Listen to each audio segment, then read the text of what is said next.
Hello everyone, Salamu Alaikum. How are you all?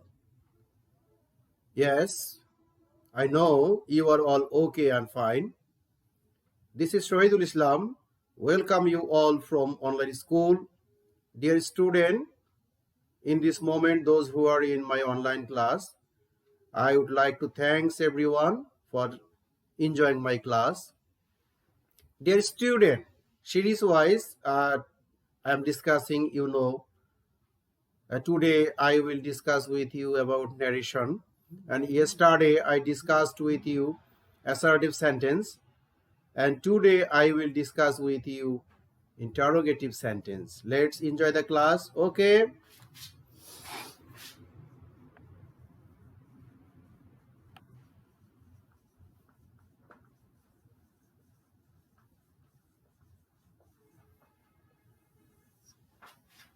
আজকে তোমাদের সাথে আমি কি নিয়ে কথা বলবো? ইন্টারোগেটিভ সেন্টেন্স নিয়ে কথা বলবো।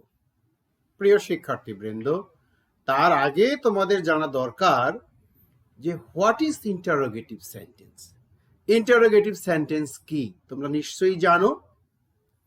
ইন্টারোগেটিভ সেন্টেন্স হচ্ছে যে সেন্টেন্স দ্বারা কোনো প্রশ্ন জিজ্ঞাসা করা বোঝায়, তাই না?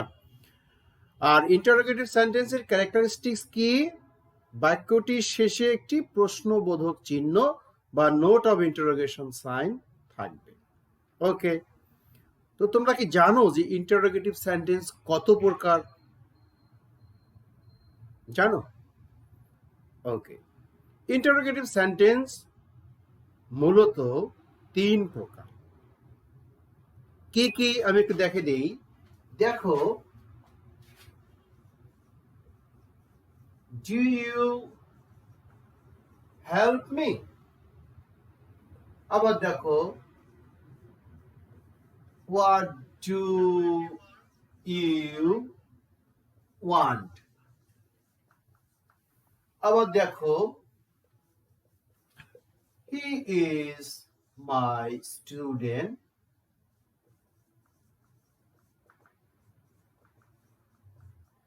Isn't he? প্রিয় শিক্ষার্থীবৃন্দ, দেখো আমি এখানে পয়েন্টার স্টিকটা দাও। আমি এখানে 3টা বাক্য লিখেছি। প্রথম বাক্য, ডু ইউ হেল্প মি? তুমি কি আমাকে সাহায্য করবে? Yes or not. আবার দেখো, what do you want? What do you want? তুমি কি চাও? আবার দেখো, হি ইজ মাই স্টুডেন্ট, সে আমার ছাত্র। Isn't he? তাই নয় কি? দেখো, 3টি কোয়েশ্চেন করেছি। প্রথম যে কোয়েশ্চেনটা আমি দিয়েছি সেটা হচ্ছে যে ডু ইউ হেল্প মি, এটা ইয়েস অর নট, এটাকে বলা হয় ইয়েস নো কোয়েশ্চেন। সেকেন্ড, এটাকে বলা হয় ডব্লিউএইচ কোয়েশ্চেন, এবং থার্ড কে বলা হয় ট্যাগ কোয়েশ্চেন। তাহলে কোয়েশ্চেন কয় রকমের হয়? 3 রকমের হয়। এটা হলো yes no question, WH question, আর একটা হলো ট্যাগ কোয়েশ্চেন। ওকে, তাহলে চলো, আমাদের মূল উদ্দেশ্য হলো ন্যারেশন। যাই হোক, যেহেতু ইন্টারোগেটিভ সেন্টেন্স সেহেতু ক্লোজ করে দাও, সেহেতু আমি একটু দেখে দিলাম। দেখো, তাহলে প্রথমে আমরা শিখব যে ইয়েস নো কোয়েশ্চেনের ন্যারেশন। যেমন ধরো, teacher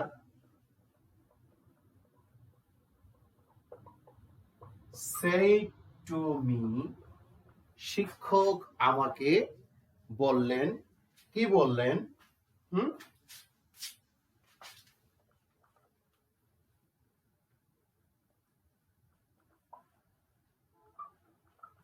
Did you play cricket? Did you play cricket? প্রিয় শিক্ষার্থীবৃন্দ, টিচার said to me, শিক্ষক আমাকে বললেন, ডিড ইউ প্লে ক্রিকেট? তুমি কি cricket খেলেছো?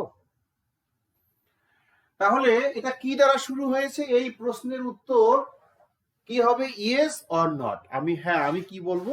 Yes I did or no I didn't. যদি ইন্টারোগেটিভ সেন্টেন্সের প্রশ্নের উত্তর ইয়েস বা নো হয় কিংবা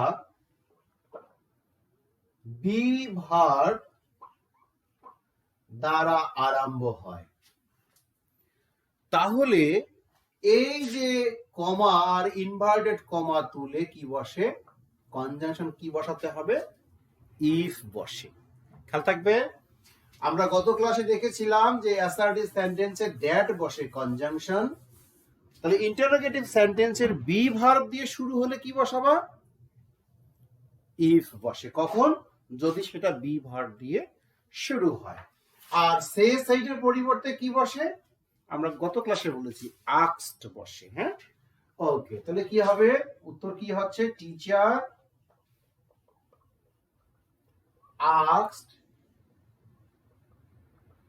asked me, কনজাংশন কি বসাবো, ইফ, তাই না?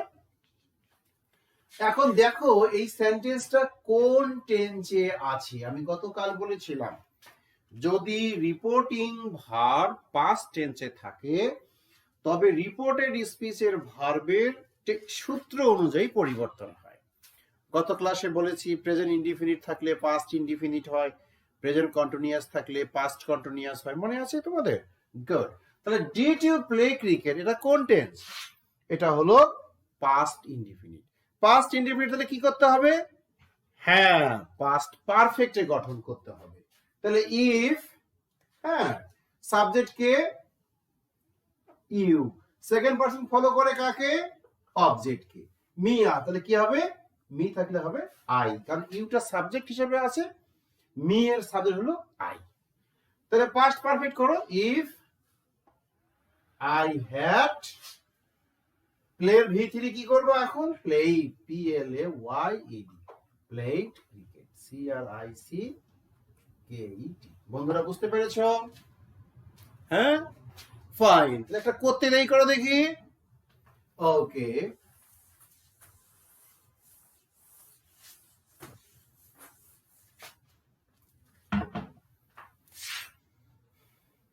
Runa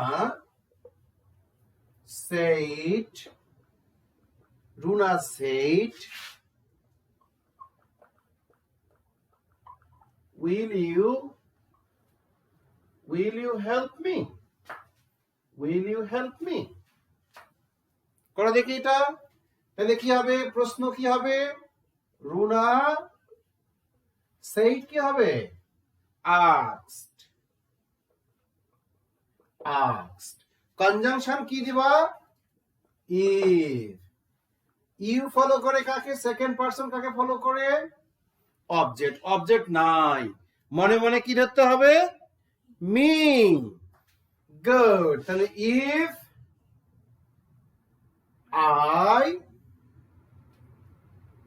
উইলটা কি হবে এখন, উইলের পাস্ট টেন্স কি, উড, ইফ আই উড, উডের পরে ভি ভার্বের কোনো পরিবর্তন হয় না, মডাল ভার্বের পরে ভার্ব প্রেজেন্ট হয়।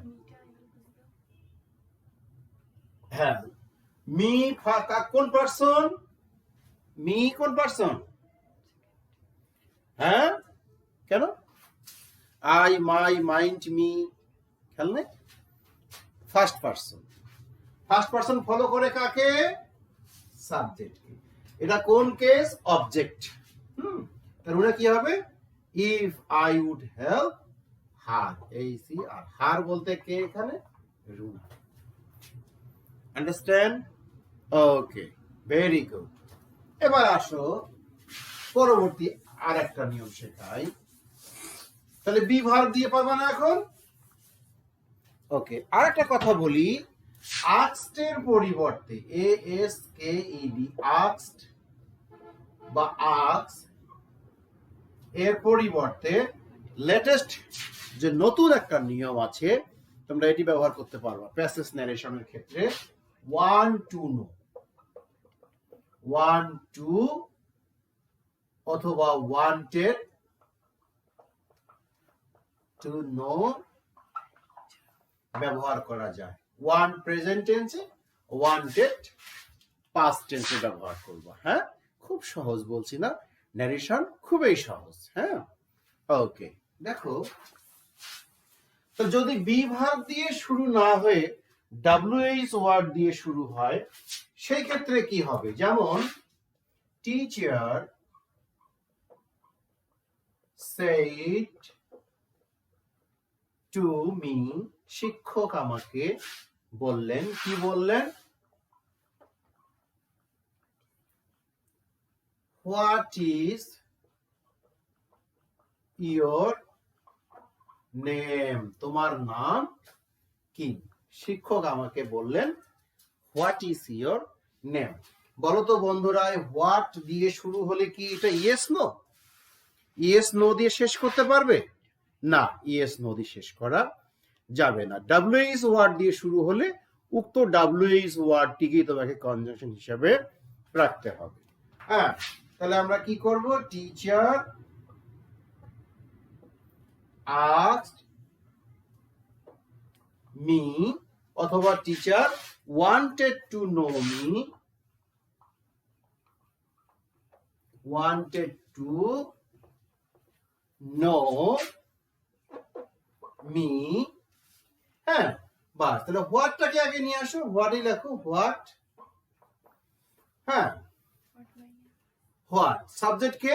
ইয়োর। ইয়োর ফলো করে কাকে? অবজেক্ট কে। অবজেক্ট কে এখানে? মি। তাহলে মিটা কি অবজেক্ট হিসেবে আছে, তাহলে কি হবে? হোয়াট মাই, হ্যাঁ, নেম। ইসটা কি হবে? এটা পাস্ট টেন্সে আছে, ইসটা হবে ওয়াজ। What my name was. বুঝতে পারছো বন্ধুরা? হ্যাঁ, এটা করতে দেই তোমাদের, করো দেখি। ওকে,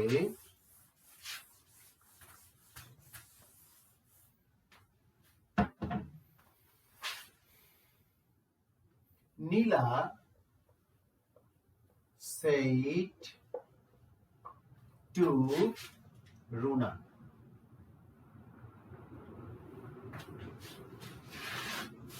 where are you, where are you coming? তুমি কোথা থেকে আসিতেছো? where are you coming? দেখো এখানে কিন্তু একটু ক্রিটিক্যাল ব্যাপার একটা আছে, বুঝতে হবে। দুটো সাবজেক্ট আছে এখানে, দুই রকমের আছে, সাবজেক্ট অবজেক্ট, দুটোই কিন্তু ব্যক্তি। তাহলে চিহ্নিত করতে হবে। নীলা said to Runa, তাহলে আমরা এখানে কি লিখবো? নীলা asked অথবা wanted to know, wanted to know কাকে? রুনা, RUN, রুনা। কনজাংশন কি বসাবো? ওই হোয়ারটাকেই লাগবে। হোয়ার আর ইউ কামিং, এটা প্রেজেন্ট কন্টিনিউয়াস। কি করতে হবে? এটাকে পাস্ট কন্টিনিউয়াস করতে হবে। Very good. তাহলে হোয়ার, তাহলে ইউ ফলো করে কাকে? রুনাকে। তাহলে হোয়ার শি। দেখো দুইটাই কিন্তু মেয়ে, এটাও নাউন এটাও নাউন। এই জন্য দুটো নাউন থাকলে যাকে ফলো করবে তার নামের প্রথম অক্ষরটা বড় হাতের অক্ষর দিয়ে লিখতে হবে, ব্র্যাকেটে লিখে দিবা। ঠিক আছে? তাহলে কি হচ্ছে? হোয়ার শি, শি বলতে এখানে Runa. Where she was coming, COMING, where she was coming. বন্ধুরা বুঝতে পারছো? ওকে, dear student, I think you understand. Today I discussed with you, in this moment I am discussing with you interrogative sentence narration. তো যারা এই মুহূর্তে ক্লাসটি দেখছো, লক্ষ্য করছো, অবজার্ভ করছো, সবাইকে স্বাগত। খেয়াল রাখবা, আমি আবার রিভিউ করছি। ইন্টারোগেটিভ সেন্টেন্স হলো যে বাক্য দ্বারা কোনো প্রশ্ন করা বোঝায়। প্রশ্ন তিন ধরনের হয়, একটা ইয়েস নো কোয়েশ্চেন হয়, একটা WH কোয়েশ্চেন হয়, আর একটা ট্যাগ কোয়েশ্চেন হয়। তো সাধারণত ন্যারেশনের ক্ষেত্রে আমরা ট্যাগ কোয়েশ্চেন আলোচনা করি না, যেহেতু তোমরা প্রাইমারি লেভেলে কথা বলছি, 6, 7, 8, 9, 10 এর বাচ্চারা তোমরা। তো যদি ইন্টারোগেটিভ সেন্টেন্সটি বি ভার্ব দিয়ে শুরু হয়, তাহলে আমরা কি reporting verb said, want to know বা ওয়ান্টেড টু নো বসাবা। আর কনজাংশন হিসাবে বি ভার্ব দিয়ে শুরু হলে ইফ বা ওয়েদার বসে। তোমরা ওয়েদার লিখতে গিয়ে বানানটা ভুল করে ওয়াটার লিখে ফেলো, কেউ হুদার লিখে ফেলো, কেউ বুদার লিখে ফেলো। এই হুদার বুদারের দরকার নাই, তোমরা ইফ লিখবা। আমি কি মজা করলাম? মজা না, বাস্তব। ও ওয়েদারের 12টা বাজে দাও তোমরা। এই জন্য আমি বলি যে তোমরা ওয়েদার লেখার কোনো দরকার নেই, তোমরা কি লিখবা? ইফ লিখবা, ইফ। তারপরে টেন্স অনুযায়ী পরিবর্তন করবা। বাট সেটা যদি আবার ডাব্লিউএইচ কোয়েশ্চেন হয়, তো তখন কি ডাব্লিউএইচ কোয়েশ্চেন থাকলে আর কোনো ইফ বসা যাবে না, উক্ত ডাব্লিউএইচ ওয়ার্ডটাকে লিখতে হবে। আন্ডারস্ট্যান্ড? ওকে। নাও বাড়ির কাজ, তোমরা ইন্টারোগেটিভ সেন্টেন্স 10টি করে বাক্য লিখে ন্যারেশন করে রাখবা। একটা হলো বি ভার্ব দিয়ে শুরু করবা, আর একটা ডাব্লিউএইচ ওয়ার্ড দিয়ে। 10, 10, 20টি তোমাদের বাড়ির কাজ থাকলো। এই বাড়ির কাজটা করে রেখে দিবা, যখন স্কুল খুলবে স্যার দেখাবে। আর অ্যাসাইনমেন্ট গুলো রেডি করো, অ্যাসাইনমেন্ট গুলো স্কুলে যথাসময়ে জমা দিবা। তো ঠিক আছে, আমি আর বেশি করে শেখাবো না। গতকাল অ্যাসার্টিভ শিখিয়েছি, আজকে ইন্টারোগেটিভ শেখালাম, আগামীকাল তোমাদেরকে ইম্পারেটিভ শেখাবো। সিরিজ ওয়াইজ চলতেই থাকবে, অবজার্ভ করতেই থাকো। তো thank you dear student. In this moment, those who are now, I like to thanks once again. Thank you very much. Wish you all the best. Assalamu alaikum.